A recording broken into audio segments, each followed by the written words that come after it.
जय Louis, जय जय Louis. Braille साहित्यवाणी या आपल्या YouTube चॅनलवर मी सुहास आपणा सर्वांचे हार्दिक स्वागत करत आहे. मराठी कथा जत्रेतला लाडू. लेखक गोरक्ष गाढवे. मार्गशीर्षाच्या थंडीनं माणसं पार गारठून गेली तरी तो गारवा पिकांना चांगलाच मानवला होता. गव्हाच्या लोंबटांवर छानसे तुरे दिसू लागले होते आणि हरभऱ्याच्या पानांवर आंब वाढायला लागली होती. एवढ्या थंडीतही परशाची आई काशीबाई मात्र उजेड पडायच्या अगोदरच मळ्यात कामाला जाण्याकरता म्हणून कुडकुड करीतच पाणी भरत होती. कोचे पडलेल्या 2 कळशा आणि 1 तांब्याच्या हंड्यानं तिनं पाणी वाहून ठेवलं. अंघोळ आवरून स्वयंपाकाला लागली तरी बाहेर अंधारच होता. भाकरी कालवण झालं होतं. आता घराबाहेर जरा फटकायला लागलं होतं. आईनं परशाच्या वडिलांना आवाज दिला, अहो उठा, कामावर जायचं नाही का? तसा नाथा उठला आणि अंघोळीला बाहेर दगडावर बसला. अंघोळ आटोपून त्यानं चुल्याजवळ ठेवलेल्या अर्ध्याधिक पातेल्यातलं काळा चहा ताटात ओतून फुरक्या मारीत पिऊन घेतला आणि उठून परशा, ठकी, कमळी या हरदांडोळी झोपलेल्या भावंडांना उठवून पटापटा आवरायला सांगितलं आणि पायात चपला सरकवीत तो सर्जेरावांच्या मळ्याकडे सरकला. ठकी, कमळी उठल्या आणि आईसोबत लवकर कामाला जायचं म्हणून तोंडावर फक्त पाण्याचा पोचारा फिरवून त्यांनी ताटल्यांनी फुरुक फुरुक चहा पिला. ठकी, कमळी तशा वयानं लहानच. ठकी 13 वर्षांची तर कमळी 11. शाळेत जायचं वय, पण पैशाची चणचण म्हणून आईनं मध्येच त्यांना शाळेतून काढून टाकलं होतं. स्वतःसोबत कामाला लावून घेतलं. परशा मात्र सगळ्यांमध्ये लहान, दुसरीच शाळेत जायचा. परशा उठला तोपर्यंत काशीबाईनं कामावर जायला भाकरी बांधून पाटीत घेतलेली परशांनी तोंडावर फक्त पाण्यात हात फिरवून चहा घेतला. तो आईला म्हणाला, बाय आज मला 3 रुपये दे, शाळेत लागत्यात. काशीबाई त्याला समजावीत म्हणाली, असे 8 दिवस थांब, त्या दादाचे पैसे भेटले की देईन. परशाला रागच आला. काय व बाय, ते दादा सारखे कामाला जात्यात, तू पण कामाला जाती आणि पैसेच नाही आणती. परशा त्रासिक तोंड करून म्हणाला, अरे त्या सर्जेराव तात्याचा बाप आजारी आहे ना, त्याचा सारखा दवाखाना चालू आहे म्हणून त्या दादाला लवकर पैसे देईनात. आई मग कशाला जात्यात कामाला ते? परशा म्हणाला. आता मात्र काशीबाईचा पारा चढला आणि ती एवढ्याशा परशाला म्हणाली, लय शाजुकाच्या गोष्टी करू नको. घरी राहून काय नुसता वारा बक्षितो काय? आटप लवकर, बाया जातील निघून.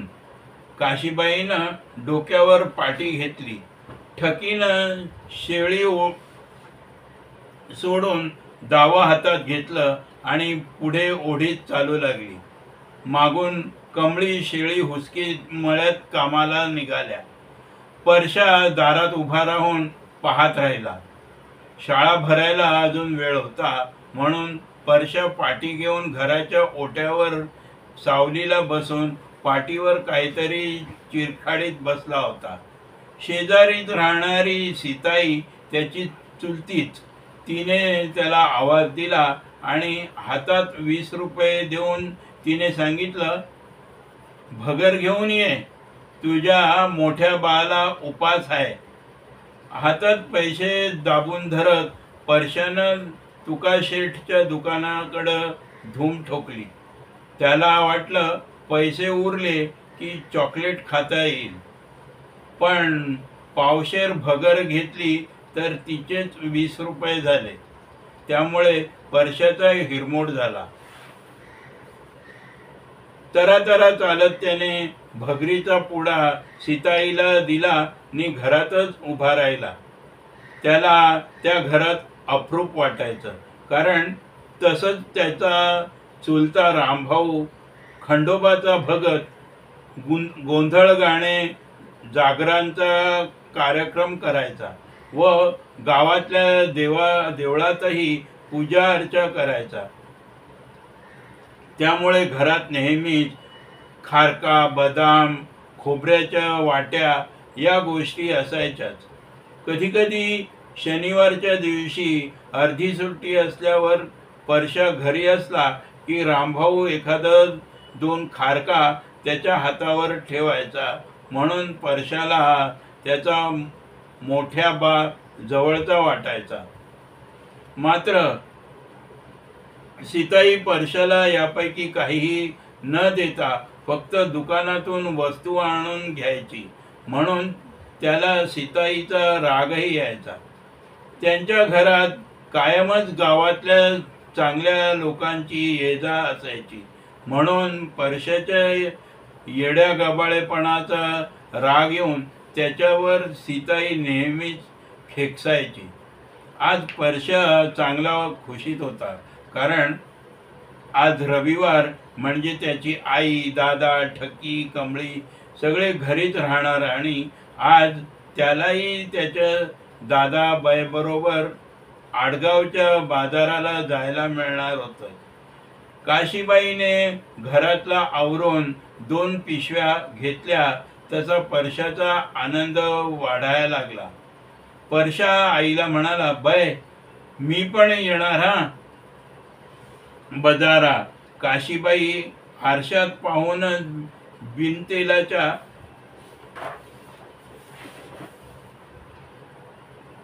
कोरड्या केसांच्या बटा इचरीत म्हणाली, अरे परशा, आज बाजारा जायचं नाही रे, तो दादाचा पाय दुखतोय ना, त्यांना डॉक्टरकडे दाखवायला न्यायचंय, पैसे कमी आहेत.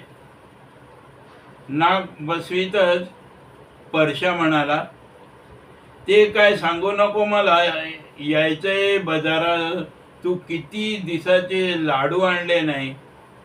अरे मग पैसे राहत्यात का जवळ, ते त्या दादाच्या पायच्या दुखण्याला घालवायचे. वरून ते सर्जेराव त्या बी पैसे देत नाहीत.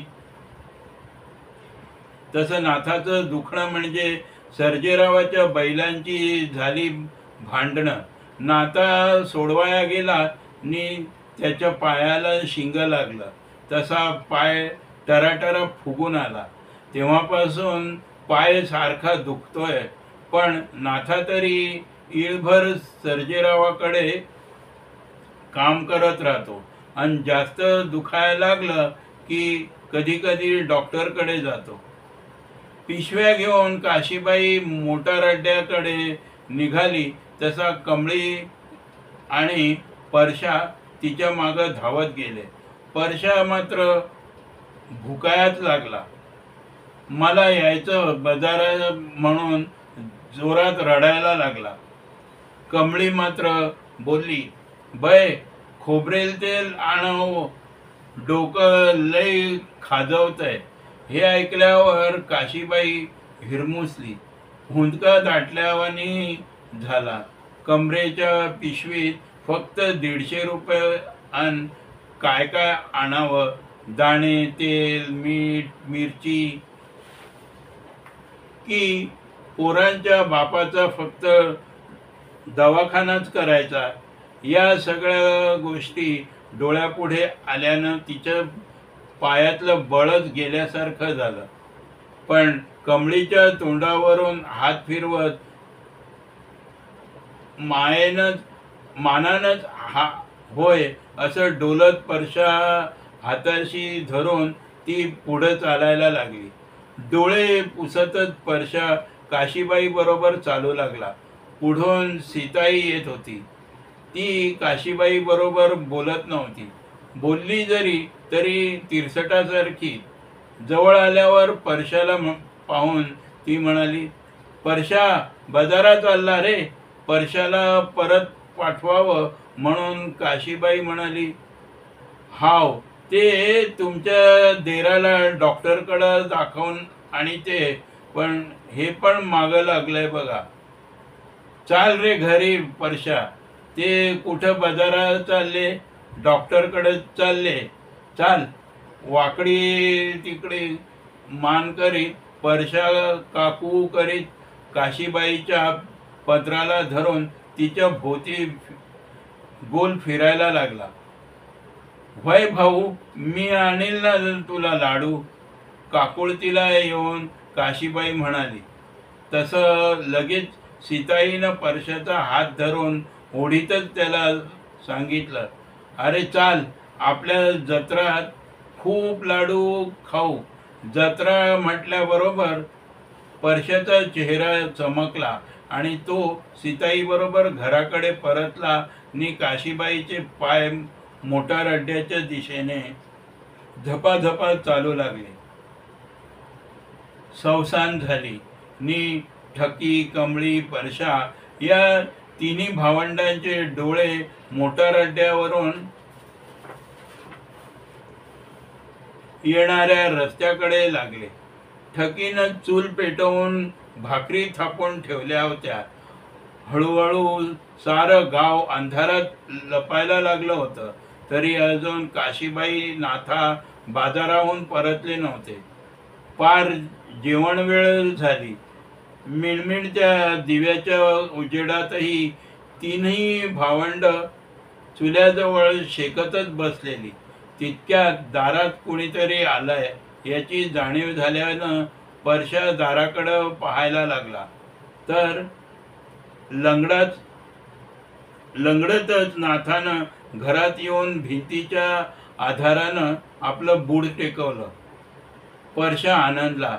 पटकन काशीबाईकडे जात तो तिला बिलगला, बय आणले ना व लाडू? जोरात परशानं विचारलं. चुल्याजवळ जात पिशवी खाली ठेवीतच ती ठकीला म्हणाली, ठके, ही तांदुळक्याची भाजी कर. अगं येता येता दामूबाच्या मळ्यात सापडली. परशा मात्र पिशवी उलटी करायला लागला. पिशवीतून रानातल्या रानभाज्या भुईवर सांडल्या. त्यानं काशीबाईला विचारलं, बै कुठे लाडू? काशीबाई भीतीला टेकून बसलेली. परशाला काय उत्तर द्यावं हे तिला सुचेना म्हणून ती म्हणाली, तो दादालाच विचार. तसा परशा नाथाकडं जाऊन विचारायला लागला, दादा कुठे लाडू? नाथा जरा तामसीच. पायाच्या वेदना सहन न झाल्यानं त्यानं फक्त परशाला नाही आणले रे एवढंच सांगितलं. पण परशा काही ऐकेना.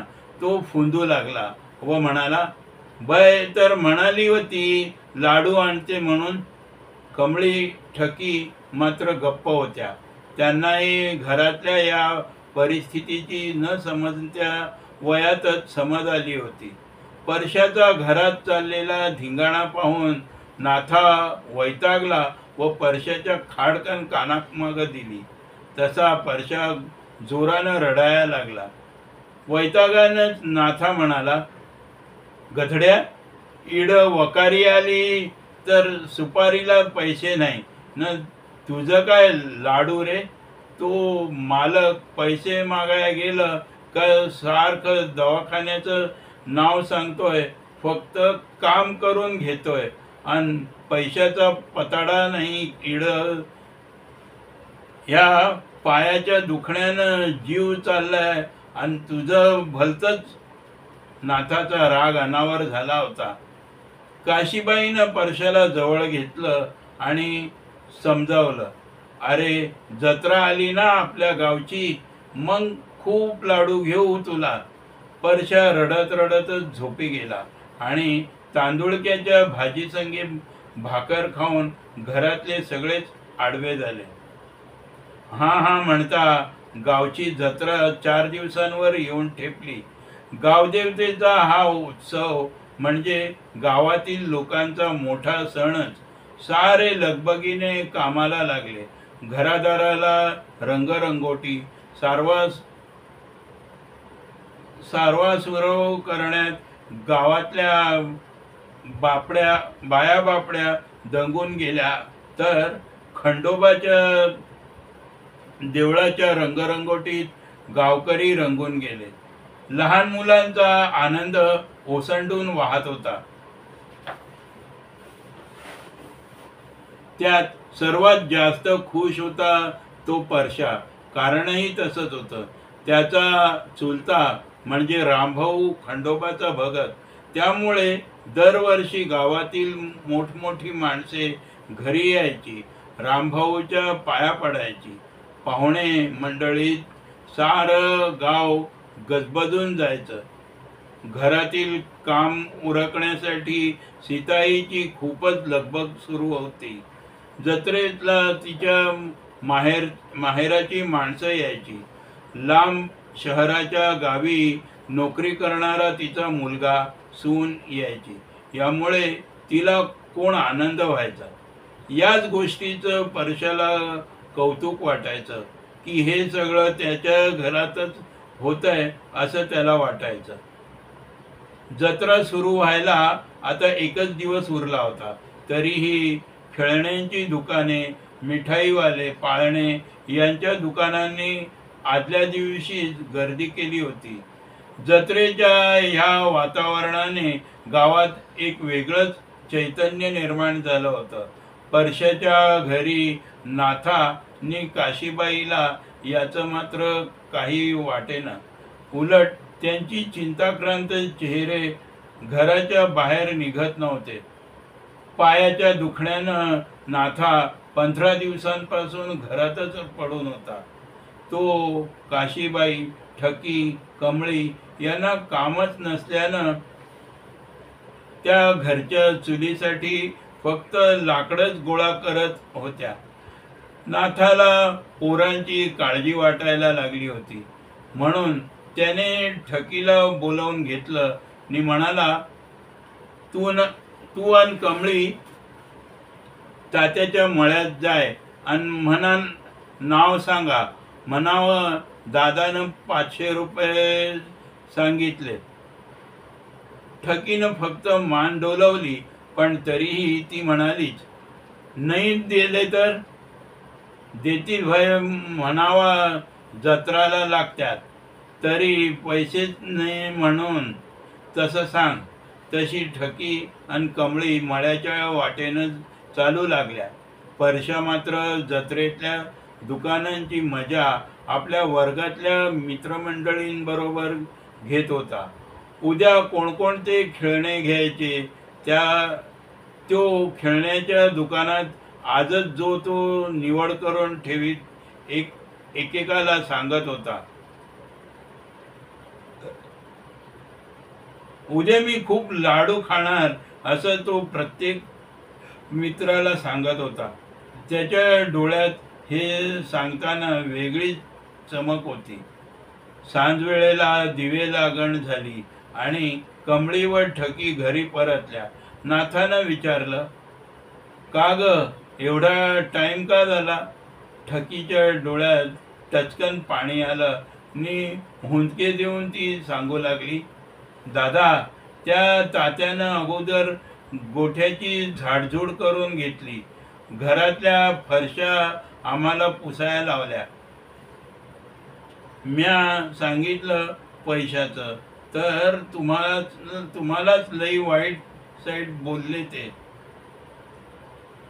काय बोलले? नाथानं विचारलं. म्हण कशाचे पैसे? 15 दिवसांपासून कामावर नाही आणि द्या त्याला पैसे. पैशाचं झाड आहे काय इकडं? कवडीचं काम नाही आणि द्या पैसे नाही म्हणून सांग तुझ्या दादाला.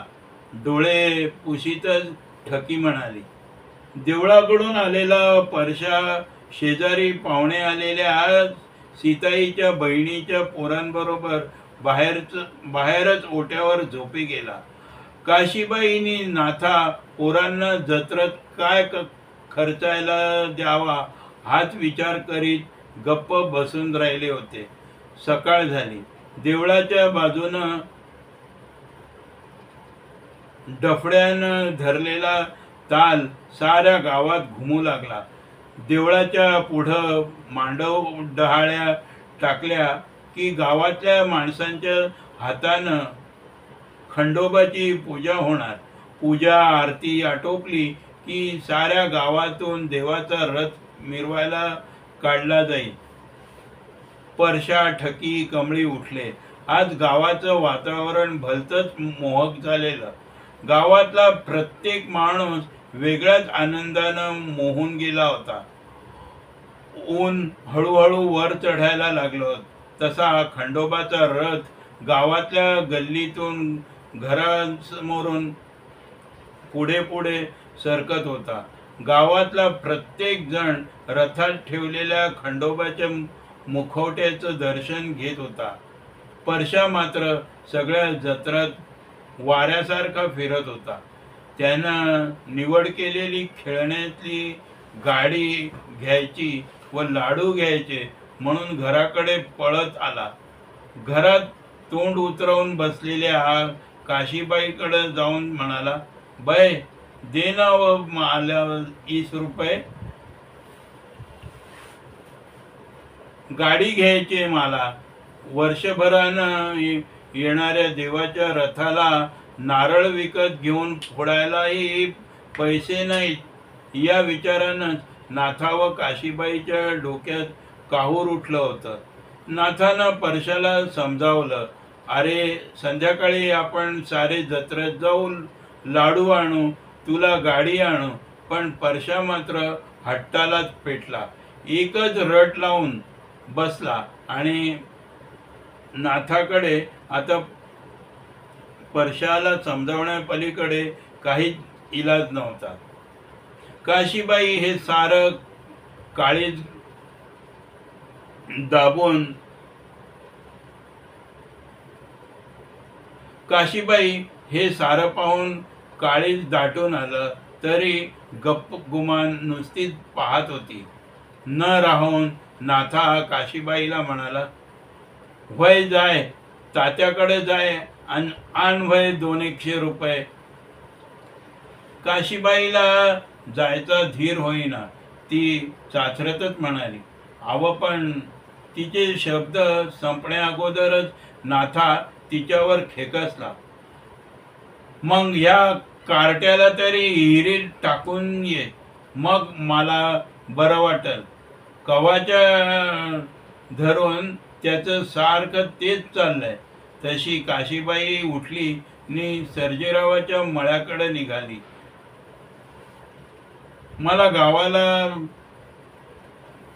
मळा हा गावाला खेटूनच होता, पण तिकडे जायचं म्हणजे देवळाकडनं जावं लागणार होतं. म्हणून आडवाटेनं तिनं वाट काढली. तिच्या पदराला धरून परशाही तिच्या बरोबर चालला होता. मळा जरा जवळ आला तशी सर्जेराव पाटलाच्या घरापुढं माणसांची वर्दळ दिसायला लागली. सर्जेराव पाटलाकडे आज जत्रेमुळे पंगत होती, पण तिथे जेवायला सुद्धा ज्याला आमंत्रण आहे त्यानंच जायचं असा एक गावात पायंडाच होता. काशीबाई सर्जेराव पाटलाच्या घरापुढे आली. घराजवळच्या गोठ्यात स्वयंपाक चालू होता. बाया माणसं धावपळ करत होती. हे सारं परशा पाहत होता.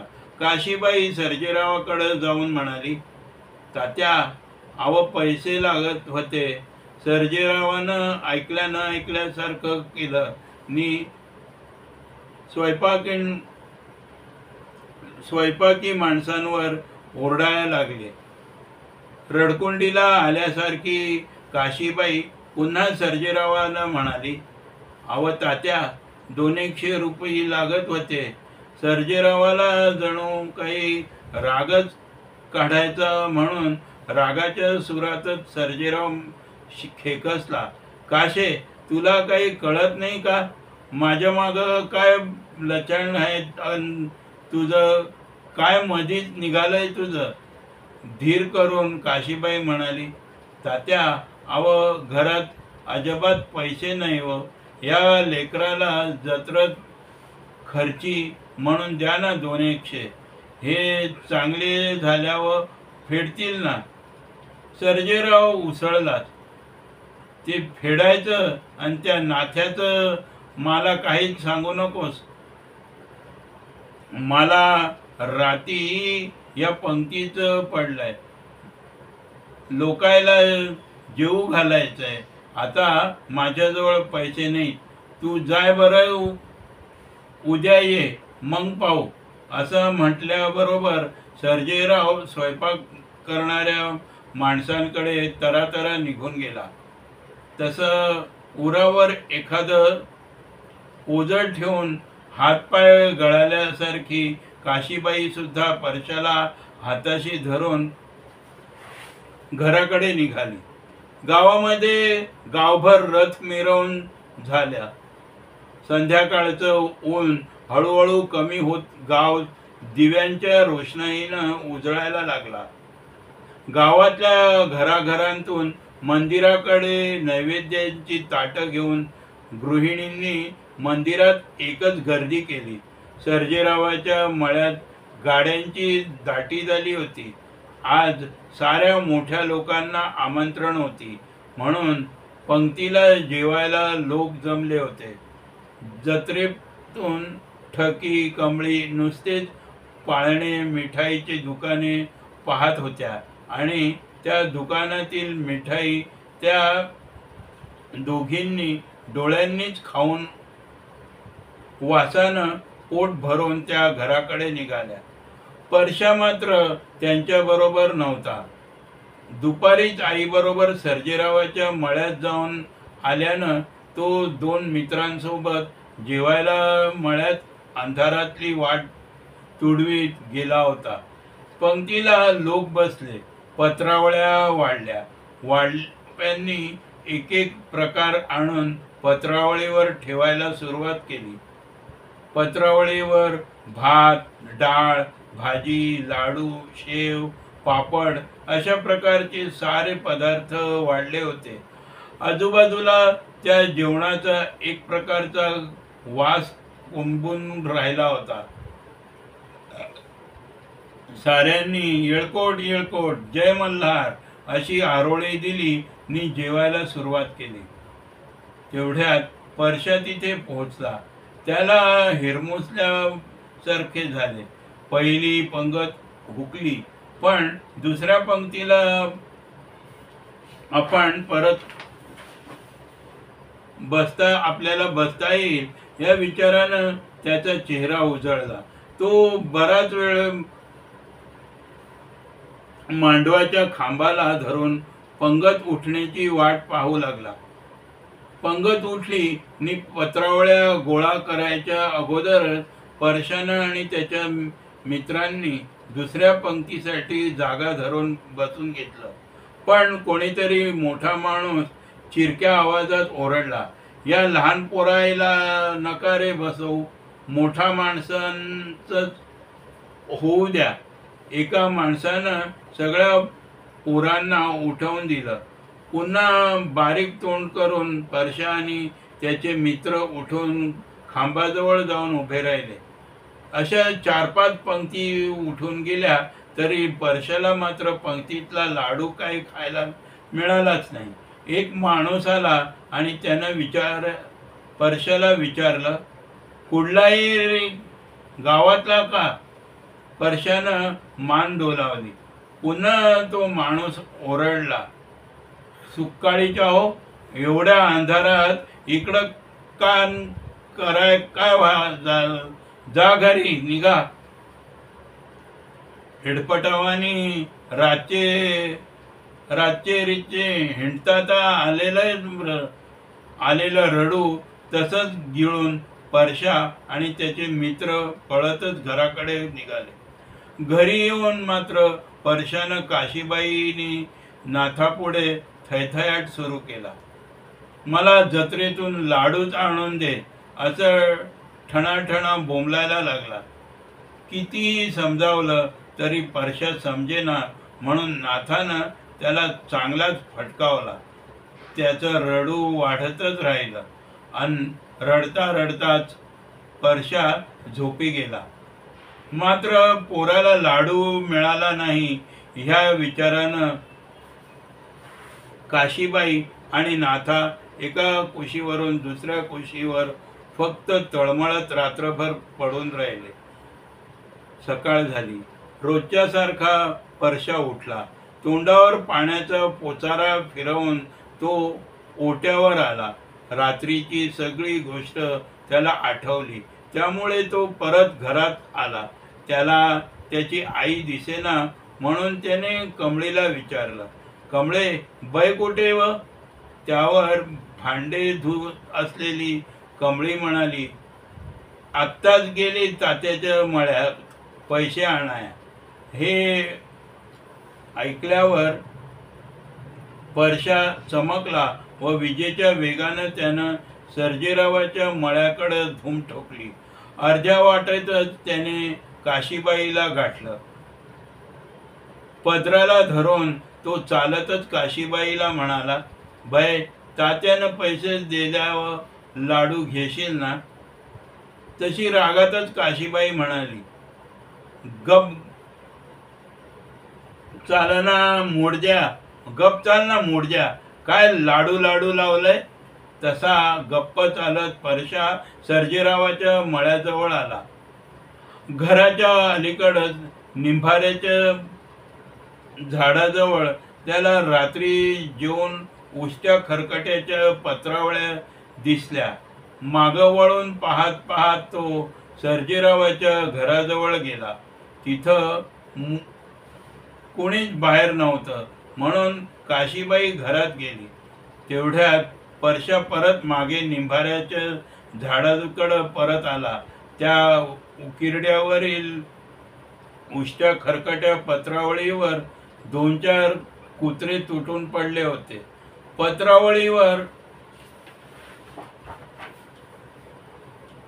अर्धवट खाल्लेले लाडू पाहून त्याचा चेहरा आनंदला. किती वेळ तो त्या लाडूंकडे पाहत राहिला अधाशासारखा. याबरोबरच ही कथा येथे संपन्न होत आहे. ही कथा आपणास आवडल्यास या कथेला लाईक करा, शेअर करा, कमेंट्स करा आणि आपल्या ब्रेल साहित्यवाणी या यूट्यूब चॅनलला अद्याप आपण सबस्क्राईब केलं नसेल तर जरूर सबस्क्राईब करा. बेल आयकॉन बटन प्रेस करा आणि ऑल नोटिफिकेशन सिलेक्ट करा, म्हणजे आपणाला आमच्या यूट्यूब चॅनलचे सर्व व्हिडिओज वेळच्या वेळी प्राप्त होतील. जय लुई, जय जय लुई.